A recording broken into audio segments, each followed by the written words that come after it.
तुझी मैत्री असणं हा आनंद आहे खरंच. कुठल्याही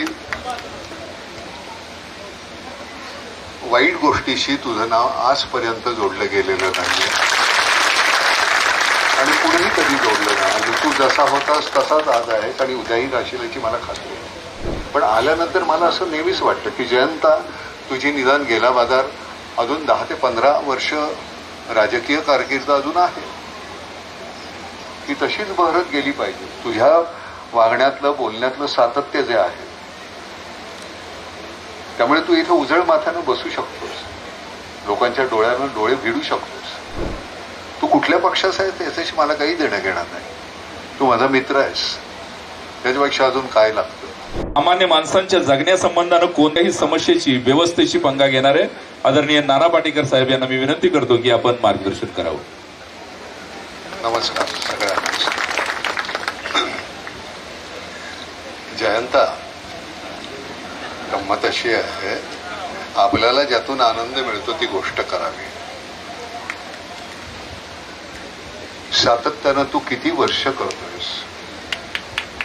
दुर्दैवानं काय असतं, राजकारण्यांनी केलं तर त्याला किंमत नसते. आम्ही केलं की ते अधोरेखित केलं जातं. तुझी आणि माझी मैत्री इतकी जुनी आहे तर त्यामुळे नानासाहेब वगैरे ते बोलत असताना माझ्या कानाला ते इतकं त्रास देतं. तुझी मैत्री असणं हा आनंद आहे खरंच. कुठल्याही वाईट गोष्टीशी तुझं नाव आजपर्यंत जोडलं गेलेलं नाही आणि पुढेही कधी जोडलं नाही. आणि तू जसा होतास तसाच आज आहेस आणि उद्याही राहशील याची मला खात्री आहे. सुदैवानं मुलं तुझी फार गोड आहेत. प्रतीक, मला फार बरं वाटलं. एक तर तुम्हाला ते तयार करणं असतं ना, म्हणजे तुमच्याच पिढीतला पुढे मग तो राजकारणी होती असं तसा मुद्दा नाही आहे. एक चांगला मुलगा कोणीतरी असेल, तो चांगलं काहीतरी राजकारण करणार असेल तर त्याला ग्रूम करणं हे फार गरजेचं आहे. तो अतिशय छान पद्धतीनं हे करतोयस. एक तर हा इतका पसारा मांडणं हे फार कठीण आहे. 7 लोकांपासून सुरुवात करून आज इतकी मंडळी तू जमवलेली आहे, इतका तुमचा टर्नओव्हर झालेला आहे. निश्चितपणे उद्या इतकं मोठं यश तुम्हाला मिळणार आहे. फक्त ते जे सातत्य आहे, ते 7 वर्ष तुम्ही जे टिकून ठेवलेलं आहे त्यासाठी हे सगळं जमलं आहे तुम्हाला. त्याबद्दल तुझे अतिशय अतिशय शुभेच्छा आणि अभिनंदन. फार छान आहे. अर्थातच त्याला बाकीची मंडळी सुद्धा आपण कशी माणसं जोडतो हे फार महत्वाचं आहे आणि जी तू जोडलेली आहेस अशी जोडत राहायची. कायम आपल्या हयातीमध्ये एक नवीन पिढी तयार करायची असते. नाम फाउंडेशन म्हणजे नाना पाटेकर नव्हे. नाम फाउंडेशनसाठी कित्येक मंडळी त्याच्यामध्ये इतकं काम करतायत. आपल्यामुळे कोणाच्या तरी चेहऱ्यावर काहीतरी आनंद येतो. आनंद आहे की किती बरं वाटतं. कोणतरी हसतोय आपल्यामुळे, कोणीतरी आनंदी आहे. अजून काय लागतं आयुष्यामध्ये जगायला. नेमकं कधी आपल्याला बोलावणं येईल सांगता येत नाही ना. त्यामुळे जे काही छान करायचं ते आज करूया. आणि छान म्हणजे सरते शेवटी काय की कोणाला त्रास न देणं आणि आपला आनंद मिळवणं. किती सातत्यानं जयंता करतोयस. मी गेल्या वेळी ज्यावेळी आलो त्यावेळी आपले 2 कारखाने होते, आता 4 आहे. आणि ते 4 म्हणजे ती वैयक्तिक मालमत्ता नाही आहे, ती सगळी मंडळी आपली बरोबर घेऊन तुम्ही करताय. नेमकं आपण संचय करायचा तो किती करायचा. संचय जर करायचा असेल तो माणसांचा करूया ना. मी नेहमी म्हणतो की माझ्या 7 बाऱ्यावर माणसं खूप आहेत, जमिनी नाही. त्याची गरज नसते, कारण जमिनीवरची नावच फक्त बदलत राहतात, जमीन तिथेच असते. आमच्याकडे इतकी माणसं इतकी आहेत. आपला आता महाराष्ट्र गव्हर्नमेंट बरोबर MOU झाला. आपण यावेळी 1000 वॉटर बॉडीज 1000 गावं करतोय. गेल्या वर्षी 364 गावं केली. पण त्याच्यामध्ये मी नाना हा नाही, खूप आमची सगळी मंडळी आहे. प्रामुख्यानं आमचा गणेश थोरात जो आहे खूप काम करतो. राजा भाऊ आहे, इतापे आहे, ही सगळी मंडळी इतकी सातत्यानं काम करत आहे. 10 वर्ष माणसं कुठलाही मेहताना न घेता काम करतात, त्याच्यासाठी काहीतरी कारण असेल ना. जो दुष्काळी भाग म्हणून जनता डिक्लेअर झाला होता तो आता बागायती म्हणून डिक्लेअर झाला. त्याला 80,000 रुपये सुद्धा एकराला मिळत नव्हते, आता ते 35 लाख रुपये एकर झाले. तर त्यामुळे आनंद होतो रे. अजून काय,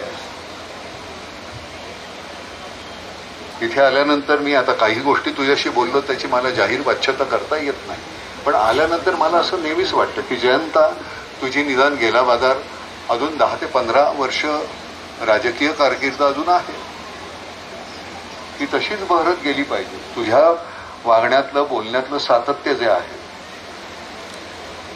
त्यामुळे तू इथं उजळ माथ्यानं बसू शकतोस, लोकांच्या डोळ्यानं डोळे भिडू शकतोस.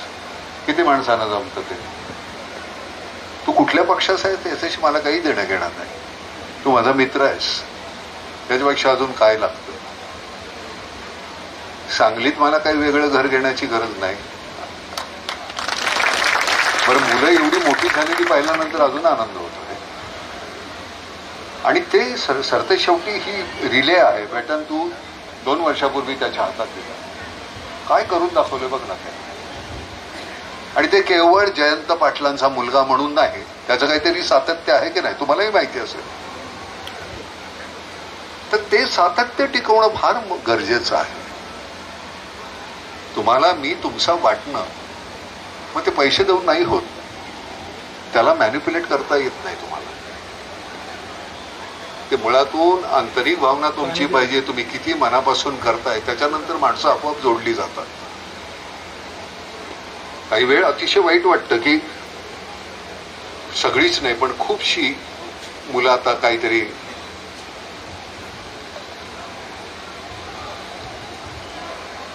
गर्द किंवा तुमची ब्राऊन शुगर म्हणा किंवा गांजा म्हणा, चरस म्हणा, शाळा कॉलेजाच्या बाजूला अशी मुलं जर आढळल्यानंतर इतकं वाईट वाटतं.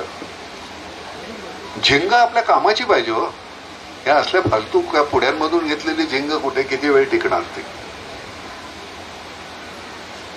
माझं वयच होत नाही, मी आता 75 झालो. मला नेहमी असं वाटतं की नाही, अजून आरामात, काही नाही, हरकत नाही, आपण अजून 25च आहोत. पण करायचं सारखं खूप काहीतरी मनामध्ये आहे. आणि ते करत असताना तुमच्याकडे पाहत असताना तुम्हाला उकडत नाही का, कोड घालून फिरतोय तुम्ही. काय मला असं वाटतं हे काढावं उघडणं आपल्या इथं बोलत असतं. सतत तुम्हाला कामाची झिंग असायला पाहिजे. स्टेजवर काम करत असताना असं वाटतं की कधी एखाद्या वेळी नस फाटेल, एखाद्या वेळी, कारण त्या भूमिकेमध्ये शिरल्यानंतर कॉम्प्रोमाइज करून काम नाही करायचं. नटसम्राट करत असताना असं वाटत होतं की नाही, कधी कुठल्याही क्षणी कदाचित जाऊ, कारण त्यात तुम्हाला तिथे तो परकाया प्रवेश करायलाच पाहिजे. तुला कोणी गोळ खोबरं दिलं होतं का की नाही तू राजकारणात ये. वडील गेल्यानंतर तू किती सातत्यानं काम करत राहिलास. मला असं वाटतं की ते आतून मुळामध्ये असायला पाहिजे की मला नाही, ही मंडळी माझी आहे, माझं कुटुंब, ही माझी 2 मुलं, माझी बायको, त्याच्यापुरतं मर्यादित नाही आहे, ही सगळीच माझी मंडळी आहेत. आणि त्यातून हे सुरू झालं की त्या मुलामध्ये तू पेरलंस, त्यांनी मग हा एवढा सगळा उठाठेव ही जी आहे ती केली मग, आणि अतिशय सक्सेसफुली केलीस. आज तू बोलत असताना चाचरत बोलतोस, राजकारणात गेल्यानंतर बघ कसा अस्खलित बोलायला लागशील. काय बोलतात ती मंडळी, शब्दसंग्रह म्हणजे असा असतो, वा वा वा वा. जयंताला नाही अजून बोलतंय, काय बोलतात ते. आणि तिकडे आपल्याकडे आणि करायला पाहिजे आणि ते व्हायला पाहिजे, ते असो. नंतर तुम्हाला बरं गंमत काय माहितीये का, राजकारणाचा मला सगळ्यात आनंद कुठला होतं, ते काय बोलले हे त्यांना दुसऱ्या दिवशी आठवत नाही, पण आम्हाला माहिती असतं. आम्ही ते पाहिलेलं असतं, त्याचे रेफरन्सेस असतात. तुम्ही काल काय बोललात, आज काय बोलताय, उद्या काय बोलताय, हे कन्सिस्टन्सी पाहिजे ना. काहीतरी बोललो, काहीतरी आपल्या मागे डोक्यामध्ये असताना आपण काल हे बोललो. Once you tell the truth you have nothing to remember. एकदा खरं बोललं की लक्षात नाही ठेवावं लागत काय बोललो.